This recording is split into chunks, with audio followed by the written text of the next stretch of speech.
이렇게 일단 해. 막 꾸물거리지 말고 일단 시작해봐라고 하는 그거를 만성 우울증인 분한테 힘내. 혹은 뭐 경기를 앞두고 막 긴장하고 있는 선수한테 긴장하지 마. 네. 이렇게 얘기하는 것처럼 아무 효과 없는 얘기다라고 얘기를 하는 그 얘기를 보면서 상황적 맥락이 얼마나 중요하고 옆에서 얘기하는 조언들이 굉장히 섬세해야 된다는 얘기를 하는데 이런 맥락에서는 그러니까 상황적 힘을 좀 많이 강조를 하잖아요. 아, 오히려, 네. 네네. 근데 또 저는 어떤 연구자들을 보면 이게 만성적인 혹은 기질적인 측면이 좀 있다, 꾸물거림에. 사실 저도 약간 이런 면에서 좀 혼란스럽습니다. 네, 그런 측면이 있죠. 이게 상황과 기질에 영향을 주는데 만약에 이게 꾸물거림이 기질적이고 성격적인 거라면 모든 부분에서 꾸물거려야 되잖아요. 근데 여러분도 어떻습니까? 여러분이 좋아하는 어떤 취미 활동이나 이런 것들은 꾸물거리지 않잖아요. 아, 속도 장난 아닙니다. 그러니까 이게 물론 영향성이 기질의 일부 영향이 있고 또 상황도 영향이 있을 것 같은데 가끔 보면 왜 이렇게 늦게 오는 사람 있잖아요. 늘 똑같이 했는데 30분 늦는 분 어떻게 하면 좋을까? 이런 사람 만날 때. 몽둥이 뾰족한 거나 몽둥이 같은 걸로. 저는 그래서 그 약속 시간을 저는 예를 들면 3시면 2시 반까지라고 그래요. 아, 거짓말을. 거짓말로. 그나저도 한 1, 20분 조금 늦게 늦는데 그래서 어떻게까지 하냐면 이제 제가 나갈 때쯤 전화를 걸어서 뭐 하고 있어?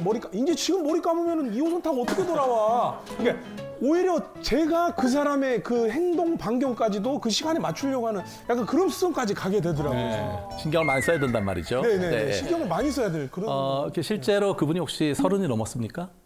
네, 30 넘었어. 40대입니다. 잘 바뀔 가능성은 많이 낮습니다. 낮죠? 네. 낮아요? 그러니까 그런 사람들을 바꾸려고 하면 여러분의 삶이 되게 힘들어져요. 맞아. 힘들어. 네, 저 사실 보면 그 30 전에는 보통 사람들이 아직까지 정체성이 이렇게 확립이 덜 됐잖아요. 그러니까 오히려 좀 변화 가능성이 있는데 30 넘으면 자기 나름대로 선호하는 방식이 굳어져요. 네. 근데 많은 분들하고 이렇게 제가 얘기를 하고 상담을 하고 해보면 어떻게 하면 이 게으른 거 이거를 잘 극복할 수 있느냐, 잘 바꿀 수 있느냐 이런 거 관심 많아요.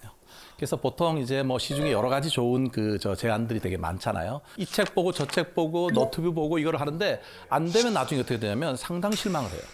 그러면 되게 무기력해지는 경우가 생기거든요. 그게 왜 그럴까? 그래서 많은 사람들이 꾸물거림을 극복하는 방법, 영어로 말하면 how에 관심이 많지만 제 생각에는 자기를 잘 모르는 것 같거든요. 내가 왜 꾸물거리고 실제로 얼마나 꾸물거리고 언제 꾸물거리고 이런 걸 잘 모르더란 말이죠. 이거는 그 시사 주간지 포커스라고 하는 독일의 시사 주간지인데요. 거기서 꾸물거림을 진단하는 10개 문항을 제시를 했는데 그중에 저희가 이제 연구팀에서 5개로 줄여놓은 겁니다. 여러분 마음속으로 점수를 매겨보세요. 나는 마감 기한이 닥쳐야 일을 한다. 예, 마감이 닥쳐 일을 하는 거, 계획을 세우지만 실천하지 않는다도 있고요. 몰입하는 게 힘들다도 있고요. 이렇게 5개잖아요.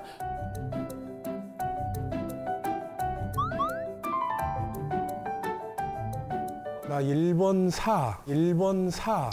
그 형 속으로 생각해. 그래요? 네, 저 사 더 할 뻔했어요, 지금. 사 얘기했는데. 너 까먹을까 봐. 네 알려줘도 돼요. 혼자 있는 줄 알고. 아, 네네네. 자, 혹시 10점 이하, 10점 이하신 분? 네, 상당히 많으십니다. 네, 손 내려주십시오. 여러분들은 시간 관리를 잘하고 있는 겁니다. 11점부터 16점까지 있습니까? 11점, 16점까지. 네, 많은 분들이 들으셨네요. 패널분들 그리고 손 내려주십시오. 네, 여러분들 경계경보입니다.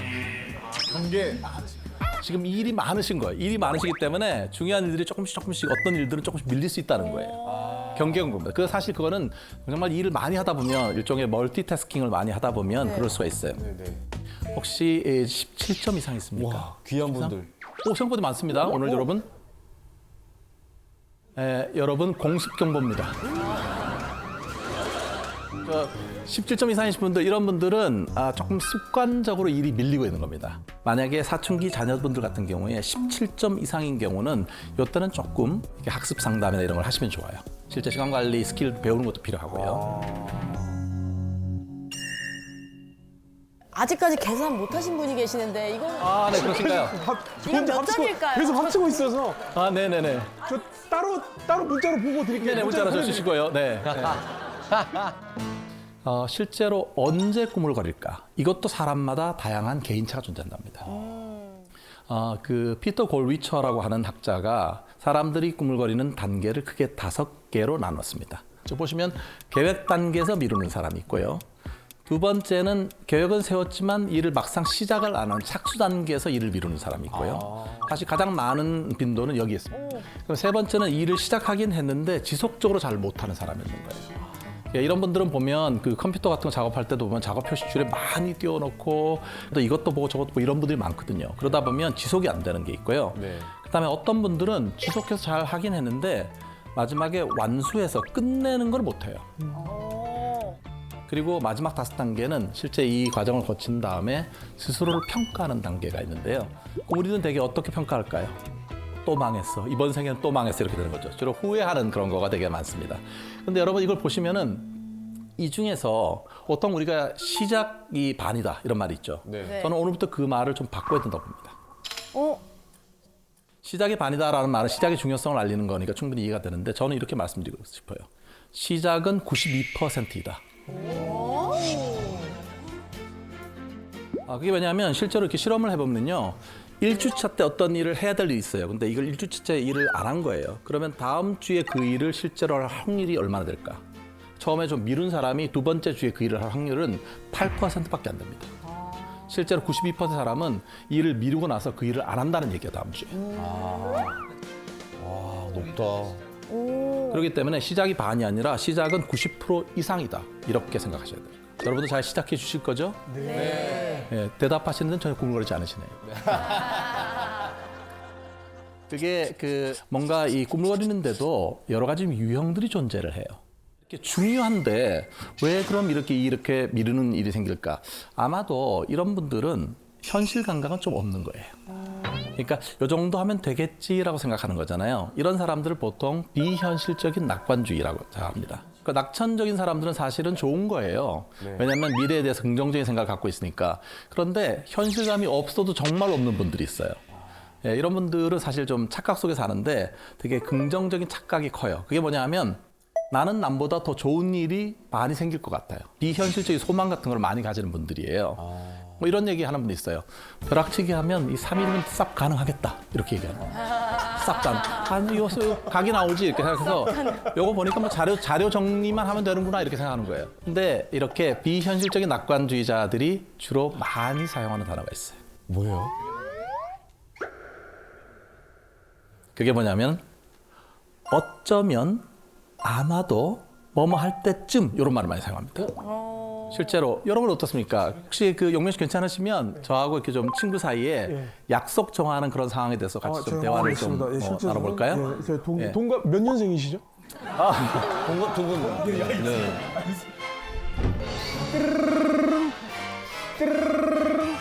네, 여보세요.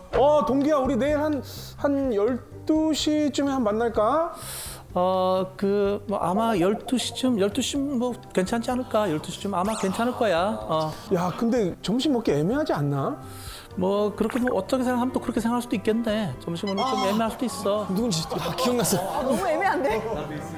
저 답답. 어떻습니까, 여러분? 이렇게 약속 정하는데 확실한 말을 거의 안 해주는 이런 사람 있잖아요. 있어요, 주변에 있어요. 와, 이런 친구들은 꼭 직전에 약속이 취소가 돼요. 약간 뭔가 불확실한 대답을 통해서 다음날 그래서 언제 만나는 거야? 그래서 어디서 만나자고? 이 약속의 우선순위를 정해두지 않는 것 같아. 네. 그 어떻게 생각하면은 나하고 관계를 별로 중요하게 생각 안 하는 거 아니야 이거 자체가. 어쩌면 얘기를. 이렇게 얘기하면. 예, 어쩌면 이게 자기 입장에서는 뭐 아니 그걸 정확하게 할 수도 없는데 뭐 어떻게 그렇게 얘기를 해. 그러다 보면 한 30분씩 기다리는 일은 많고 기다렸다고 하더라도 그 사람이 이렇게 얘기할 거예요. 내가 언제 정확하게 얘기한 건 아니잖아. 내일 뭐뭐 할지도 몰라 이렇게 말하지 말고 내일 언제 하겠다. 내가 몇 시에 가겠다. 이렇게 말을 하는 게 되게 중요한데 공개 선언 효과라는 게 있거든요. 이게 뭐냐면 내가 어떤 일을 하겠다라고 하는 거를 내 지인한테 이렇게 확언하듯이 얘기를 해놓는 거예요. 해놓으면 다음날 실제로 그 일이 일어날 확률이 훨씬 높다고 하네요. 책임감? 그러니까 책임감 같은 게 생기니까 실제로. 근데 이거를 여러분도 만약에 다이어트 하는 거 하실 때도 보면 이런 사람들은 아마 뭐 글쎄 한 10kg는 빼지 않을까 실제 못 빼거든요. 근데 이럴 경우에도 3달 안에 얼마를 빼겠다 이렇게 확언을 하게 되면은 실제로 그게 일어날 가능성이 높다고 합니다. 오. 또 하나는 이제 이런 분들 같은 경우는 원래 그 비현실적이니까 현실감을 높이려면은 어떤 일을 하기 전에 이 일이 얼마의 시간이 걸릴지 미리 예상해놓고 그다음에 그 일이 끝난 다음에 실제로 소요된 시간 같은 거를 재서 이 둘의 간극을 좁히는 연습을 해야 돼요. 실제로 이 간극이 되게 넓거든요. 보통 한 2시간 될 것 같지만 실제 10시간 걸렸다면 그 사이에 도대체 내가 어떤 일이 됐고 어떤 그 사고가 사건이 일어났고 이런 것들을 한번 리뷰를 해보는 일종의 오답 노트를 만드는 게 중요해요. 이런 경우가 있습니다. 어떤 사람이 그 4주차 동안 일을 해야 돼요. 그런데 한 실험 집단은 자기가 특정해야 될 과제를 했는지 V표 체크를 하게 했어요. 아무것도 적지 않고 그냥 V표 체크를 이렇게. 그리고 다른 집단은 그런 걸 아예 안 하도록 뒀어요. 그럼 나중에 일이 얼마나 되었는가를 보면 첫 번째 그냥 V표 체크라도 한 집단은 1주차, 2주차, 3주차, 4주차가 균등하게 일이 진행됐어요. 그런데 그렇게 하지 않은 집단은 1, 2, 3주차 별로 안 하고 어떻게 되겠습니까? 마지막 순간에 미친 듯이 벼락치기를 하게 되는 거죠. 그러니까 이런 얘기 할 수 있는 거예요. V표 체크만 하는 것만으로도 벼락치기를 면할 수 있다. 실제로 여러분 그 어떤 일을 할 때 자세하게 적을 필요는 없어요. 어떤 분들 너무 자세히 적는데 내가 일을 했나 안 했나만 체크를 하는 것만으로 도움되죠. 두 번째 유형은 좀 해당되는 분들이 좀 많으신 것 같아요. 두 번째 유형은 자기 비난형 꾸물이들이 있습니다.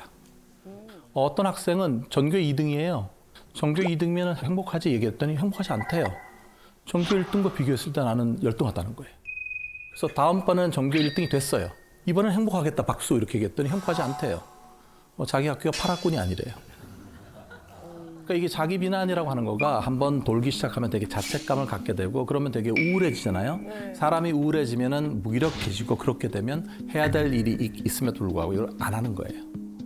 자기 비난 가진 사람들은 또 하나는 내가 하나의 실수를 하잖아요. 하나 실수한 거 그것만 보면 되는데 나라는 사람 전체가 실패했다고 생각을 해요. 오, 맞아. 난 왜 이렇게 지난번 그때 왜 시작하지 않았을까? 나는 노답이야. 나는 구제불능이 아닌가? 이런 다그치는 말 이런 것들 이런 걸 많이 하게 되는데 이게 사실 도움이 안 돼요. 왜 그렇습니까? 내가 나를 채찍질하게 되면 힘이 더 빠지잖아요. 그럼 실제로 일을 더 못하게 되고 그렇게 되면 다음은 더 또 실패를 하게 되고 실패가 실패를 계속 이어져 가는 그런 거를 갖게 되거든요. 여러분 생각 어떻습니까? 이런 그 자기 비난하는 아이들 사실 생길 수 있거든요. 근데 이런 거가 부모와의 관계에서 많이 영향을 받는다고 합니다. 부모님들이 이 전가의 보도처럼 자녀를 이렇게 통제하고 싶어 해요. 사랑이라는 이름으로. 사랑하죠. 사랑하는데 사랑이라는 이름이 사실 어떨 때 보면 되게 부담으로 많이 작용하는데 브라이언 바버라고 하는 미국의 심리학자가 부모의 심리적인 통제에 대해서 얘기를 했어요. 한 가지만 예를 들어 드릴게요. 요즘 그 서준맘 이게 상당히 핫하잖아요, 되게. 그래서 용면은 괜찮으시면 그 초등학교 한 5, 6학년 되는 서준이로 해서 엄마와 많은 분들이 서준이의 얼굴 되게 궁금해했었는데. 네, 바로 이 얼굴인가요? 네. 네, 5학년 서준이.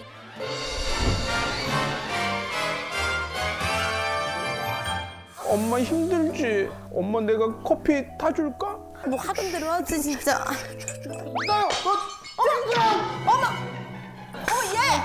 아니 그러니까 내가 너 가만히 있는 게 도와주는 거라 그랬지. 아니 왜 이렇게 도와준다 그래가지고 다 깨먹고 세상에 너 이거 봐봐 우리 애 아빠랑 똑같아. 네 아빠랑 넌 똑같아. 또 우니? 아니 남자가 이렇게 예민해서 어떻게 하려 그래. 아니 이런 얘기 했다고 막 울고불고 난리 부르쓰고 하면은 뭐 어떡하려 그러니 이렇게 예민해서. 어머 가리고 울어라 야. 엄마가 이렇게 화내면 진짜. 진짜 눈물 나. 진짜 눈물 지금 눈물 나왔어요. 났는데 이렇게 화내면 네. 근데 이게 보면은 중간에 그러니까 가만히 있으라 그랬지 이렇게 얘기하잖아요. 이런 거가 아이들의 입을 막는 거예요. 아이들이 말을 할 수가 없게 하잖아요. 아이들의 의사 표현 자체를 차단하는 겁니다. 또 하나는 이제 속상해서 막이는데 남자가 예민해서 어떻게 이렇게 얘기를 하잖아요. 내가 속상한 마음이 전달이 안 된 거잖아요. 그러니까 그 아이가 느끼는 그 감정 자체를 부모가 잘 수용하거나 인정해주지 않는 거거든요. 그러면 나는 부모님한테 도움 하나도 안 된 그런 사람인 거잖아요, 자체가. 일종의 이게 약간 가스라이팅 같은 거예요. 그래서 아이들한테 중요한 거는 내가 자율적으로 어떤 거를 독립적으로 할 수 있도록 이걸 잘 지켜보는 역할 이런 거를 해주셔야 돼요. 그렇지 않으면 실제로 아주 똑똑한 아이로 자라났지만 마음속에 늘 부족한 아이라는 생각을 갖게 되는 거거든요. 부모 역할을 하기 참 어렵죠.